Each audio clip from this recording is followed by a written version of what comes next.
Hello guys, welcome back to our YouTube channel. তো ALP 2024 examination যারা দিয়েছে স্টুডেন্টসদের মধ্যে এখন একটা ডিভিশন ক্রিয়েট হয়ে গেছে। 15 জুলাই যারা এক্সামিনেশন দিয়েছে সাইকোলজিক্যাল টেস্ট এবং 31 আগস্ট যারা সাইকোলজিক্যাল টেস্ট দিয়েছে। এখন স্টুডেন্টসদের মধ্যে একটাই ডিমান্ড যে শিফট ওয়াইজ যেন টি স্কোর হয়। টি স্কোর শিফট ওয়াইজ না হলে পরে যারা 15 জুলাই এক্সামিনেশন দিয়েছে তারা একটু সমস্যার মধ্যে পড়বে বলে তারা মনে করছে। অপেক্ষাকৃতভাবে 31 আগস্ট যারা পরীক্ষা দিয়েছে তারা বেনিফিট পাবে। ঠিক আছে, কেন বেনিফিট পাবে সেই ব্যাপারটাই তোমাদেরকে বোঝাবো। ঠিক আছে, তাছাড়া টি স্কোর শিফট ওয়াইজ হলে কি সমস্যা হবে অলরেডি আমার একটা ভিডিও বানানো আছে, সেই ভিডিওটা এই ভিডিওর ডেসক্রিপশন বক্সে আমি দিয়ে দেবো। অনেকে দেখেছো, যারা দেখোনি তাদের জন্য। এবার টি স্কোর যদি শিফট ওয়াইজ না হয় তাহলে কারা সমস্যায় পড়বে, 15 জুলাই না 31 আগস্ট? তোমাদেরকে আমি প্রথমে উত্তর দিয়ে রাখি, টি স্কোর যদি শিফট ওয়াইজ না হয় তাহলে বিপাকে পড়বে কিন্তু 15 জুলাই। কেন? ম্যাথমেটিক্যাল দেখাও তোমাদেরকে। দেখো তো, প্রথমে তোমাদেরকে ইন্ডিভিজুয়ালি 15 জুলাই এবং 31 আগস্ট করে দেখাবো, তারপর কম্বাইন যে দুটো শিফটকে মার্চ করে দিয়ে একসাথে করে আমি দেখাবো যে আলাদা আলাদা টি স্কোর না হয় যদি একসাথে টি স্কোর হয় তাহলে পরে কি ব্যাপারটা ঘটবে। তো এখানে তোমরা দেখতে পাচ্ছ যে এক্সামিনেশন ডেট হচ্ছে 15 জুলাই 2025। এখানে আমি ডেটা নিয়েছি 10টা। ঠিক আছে, এখানে দেখো টোটাল নাম্বার অফ ডেটা আছে 10টা। 10 জন ক্যান্ডিডেটকে এখানে নেওয়া হয়েছে। এবার 15 জুলাই যে এক্সামিনেশন হয়েছিল আমি এখানে নিয়েছি হচ্ছে ক্লক। যে ব্যাটারিটা নিয়েছি এখানে আমরা সেটা হচ্ছে ক্লক, কেননা ক্লকের এক্সামিনেশনে সবারই একটা যাদের 15 জুলাই পরীক্ষা হয়েছিল সবারই একটা রিভিউ পাওয়া গেছিল যে ব্লকের পরীক্ষা তাদের খুব ভালো হয়নি। অনেক প্র্যাকটিস করে যাওয়ার পরেও হয়তো অনেকের অ্যাভারেজ 12, 14, 13, 15 এরকম করে স্কোর এসছে। তো আমি এখানে দেখতে পাবি যে ম্যাক্সিমাম স্কোর নিয়েছি 16 আর মিনিমাম স্কোর নিয়েছি 11, যারা 15 জুলাই এক্সামিনেশন দিয়েছো। তা এই হিসাব করলে দেখো তোমার মিন আসছে 13.9, মানে অ্যাভারেজ আসছে হচ্ছে 13.9 এবং টি স্কোর চলে আসছে কত? টি স্কোর চলে আসছে দেখো 37। যারা যে 12 পেয়েছে তার টি স্কোর আসছে 37.97। তার মানে এ কোয়ালিফাই না। যে কোয়ালিফাই না সেটা নিয়ে আমরা মাথা ঘুমাবো না। পরে দেখো এখানে যে 13 পেয়েছে তার টি স্কোর কত আসছে? 13 পেয়েছে যে তার টি স্কোর আসছে কিন্তু 44.3। তাহলে এখানে এই যে 13 পাওয়া ক্যান্ডিডেট কিন্তু যদি আলাদা আলাদা টি স্কোর হয় তাহলে পরে কিন্তু তার একটা পাস করে যাওয়ার সম্ভাবনা, তো গ্রিন দিয়ে দিলাম আমি এখানে। ঠিক আছে, তাহলে 13 যে সে যদি পাস করে থাকে তাহলে 14 সেও পাস করছে, মানে 13-র উপরে পেলে পরে কিন্তু তুমি পাস। ঠিক আছে, এটা যদি 15 জুলাই হিসাবে দেওয়া হয় তাহলে পরে আমি যে ডেটা অ্যাজিউম করেছি তার বেসিসে কিন্তু আমি বলছি। ঠিক আছে, এইখানে টোটাল যে জিনিসটা দেখতে পাচ্ছ আমি কিছু ডেটা নিয়ে তোমাদেরকে বলছি, এর সাথে কিন্তু নিজের এক্সাক্ট ডেটা মেশাবে না। কারণ কি, তোমরা যে শিফটে পরীক্ষা দিয়েছো সেই শিফটের অ্যাভারেজ স্টুডেন্টসদের নাম্বার কিরকম, কতজন পরীক্ষা দিয়েছিল সেই ডেটা কিন্তু আমার কাছে অ্যাভেলেবেল নেই, আমার কাছে না, কারো কাছে অ্যাভেলেবেল নেই।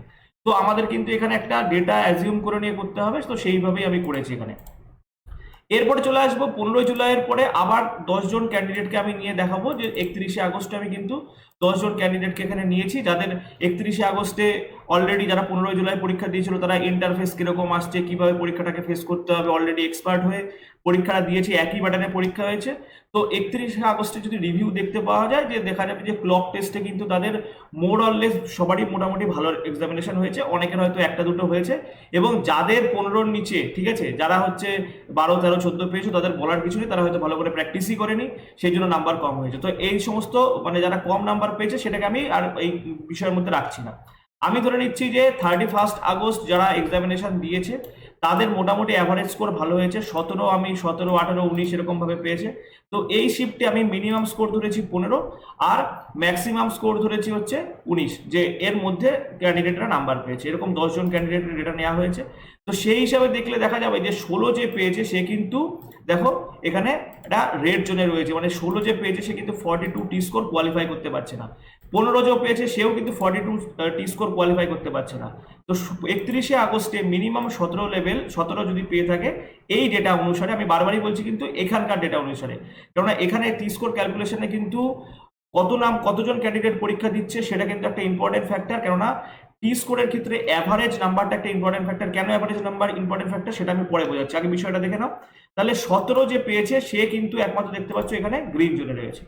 এইবার আমি কি করলাম, এই ক্যান্ডিডেট গুলোকেই কিন্তু আমি মার্চ করে দিলাম। তোমরা এখানে দরকার হলে আরেকবার দেখে নাও, 12, 13, 14, 15, 16, 15, 11, 16, 13 এইভাবে সিকোয়েন্স রয়েছে। তো এটাকে মার্চ করার পরে দেখতে পাচ্ছ এখানে 15 জুলাই ঠিক এরকম পরপর ভাবে রয়েছে। আবার একই রকম ভাবে 31 আগস্টে যেইগুলো রয়েছে সেগুলো কিন্তু 31 আগস্টে আমি এখানে পরপর নিয়ে নিয়েছি। এইবার দেখো ব্যাপারটা কি দেখাচ্ছে, এই যে 13 যে ক্যান্ডিডেট পেয়েছে, এটা কোন ডেট, এটা হচ্ছে 15ই জুলাই। 15ই জুলাই দেখো 13 যে ক্যান্ডিডেট পেয়েছে, যদি টি স্কোর একসাথে হয় তাহলে দেখো সেই ক্যান্ডিডেট কিন্তু ফেল করে যাচ্ছে। 38.41, এখানে কিন্তু সে টি স্কোর কমপ্লিট করতে পারছে না, যে 42 টি স্কোর কমপ্লিট করতে পারছে না। এবার যদি 15ই জুলাই এই ক্যান্ডিডেট দেখো শিফট ওয়াইজ যদি টি স্কোর হয়, তাহলে দেখো 13 যে পেয়েছে সে কিন্তু পাস করে যাচ্ছে, যে 14 পেয়েছে সে কিন্তু খুব ভালোভাবে পাস করছে। কিন্তু যখন একসাথে টি স্কোর হচ্ছে, দেখো যে 14 পাচ্ছে সে কিন্তু বর্ডারে চলে এসছে 42.7, সে একদম টায়ে পাস করছে। এবার নাম্বার অফ ক্যান্ডিডেট যদি বেশি হয়, অ্যাভারেজ যদি বেশি হয়ে যায়, তখন কিন্তু এই ক্যান্ডিডেট কিন্তু একটা ডেঞ্জার জোনে চলে আসবে। উপরন্ত দেখো তুমি যে 16 পেয়েছিল, একটু আগে তোমাদেরকে দেখালাম যে যে 16 পেয়েছিল 31শে আগস্ট, সে দেখো ডেঞ্জার জোনে ছিল, কিন্তু যে 16 ছিল, যে 15 ছিল, সে কিন্তু 31শে আগস্টে দেখো টি স্কোর তার কমপ্লিট হচ্ছিল না, সে টি স্কোর 42 টি স্কোর পাচ্ছিল না। যে 15 পেয়েছে সেও 42 টি স্কোর পাচ্ছে না। কিন্তু যখন মার্চ হয়ে গেল তখন দেখো কি হচ্ছে, যে 16 পেয়েছে তার স্কোর কত হচ্ছে, তার স্কোর হচ্ছে 51.29। যে 15 পেয়েছে তার টি স্কোর কত হচ্ছে 47, মানে খুব ভালোভাবে পাস করছে। এবার ব্যাপারটা হচ্ছে এইরকম গন্ডগোল কেন হচ্ছে, কারণটা হচ্ছে দেখো এখানে একটা জিনিস ভালো করে খেয়াল করবে, এখানে হচ্ছে অ্যাভারেজ। টি স্কোর ক্যালকুলেশনের ক্ষেত্রে দুটো প্যারামিটার খুব ইম্পর্টেন্ট, একটা হচ্ছে কতজন স্টুডেন্ট পরীক্ষা দিয়েছে, আরেকটা প্যারামিটার কি, আরেকটা প্যারামিটার হচ্ছে অ্যাভারেজ। অ্যাভারেজ স্কোর কিরকম আসছে।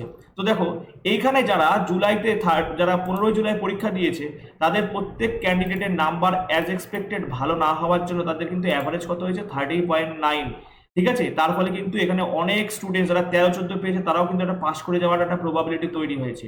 উপরন্ত 31শে আগস্ট যদি আমরা দেখি, 31শে আগস্টে যারা ইন্টারফেস জেনে গেছে কিভাবে পরীক্ষা দিতে হবে, বেশিরভাগ ক্যান্ডিডেট কিন্তু ভালো স্কোর করেছে। ভালো স্কোর করার জন্য কি হয়েছে, তাদের নিজেদের মধ্যে কম্পিটিশন বেড়ে গেছে। 16-15 যারা স্কোর করছে তারাও দেখো পাস করতে পারছে না, কারণ এখানে অ্যাভারেজ স্কোর 17.5। ঠিক আছে, এখানে অ্যাভারেজ স্কোর কত ছিল, এবারে অ্যাভারেজ স্কোর ছিল কিন্তু 13.9।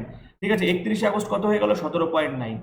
এইবার যখন মার্চ হয়ে গেল তখন কি হলো, এই যে 17.5 এবং 13.9 এর মাঝখানে টি স্কোর চলে আসবে। দেখো এখানে টি স্কোর কত আসলো 15.7। এর ফলে কি হলো, যারা 31শে জুলাই যারা 15ই জুলাই পরীক্ষা দিয়েছিল তাদের দেখো স্কোর কিন্তু এখানে ডাউন হয়ে যাচ্ছে। এই যে ফেল করে গেছে তার কারণ কি, স্কোর ডাউন হয়ে গেছে। যে 13, যার 13 স্কোর ছিল, তার যদি আমরা দেখি এখানে টি স্কোর ছিল কিন্তু 44। ঠিক আছে, যখন মার্চ হয়ে গেল তখন কত হয়ে গেল, তখন হয়ে গেল 38। কোথায় 44, কোথায় 38। উপরন্ত যে 16 ছিল, দেখো 31শে আগস্ট যার 16 ছিল টি স্কোর, ঠিক আছে, তার এখানে যদি আমরা দেখি তার স্কোর কত ছিল, তার স্কোর ছিল কিন্তু 38.97। কিন্তু যখন মার্চ হয়ে গেল 16টা হয়ে গেল কত, 16টা হয়ে গেল কিন্তু তোমার এখানে 51.29, অর্থাৎ এখানে কিন্তু নাম্বার বেড়ে গেল। তো এই হচ্ছে খেলা টি স্কোরে। যখনই শিফট ওয়াইজ টি স্কোর না হয়ে যখন একদম মার্চ হয়ে যাবে, তখন কি হবে, 15ই জুলাই যে ক্যান্ডিডেটরা আছে তাদের কিন্তু যে টি স্কোর, ঠিক টি স্কোর কিন্তু কমে যাবে, কারণ তাদের অ্যাভারেজ স্কোর কম। ঠিক আছে, তো তাদের কিন্তু টি স্কোর কমে যাবে। ঠিক আছে, আর যারা 31শে আগস্ট পরীক্ষা দিয়েছো তাদের কিন্তু টি স্কোর বেড়ে যাবে।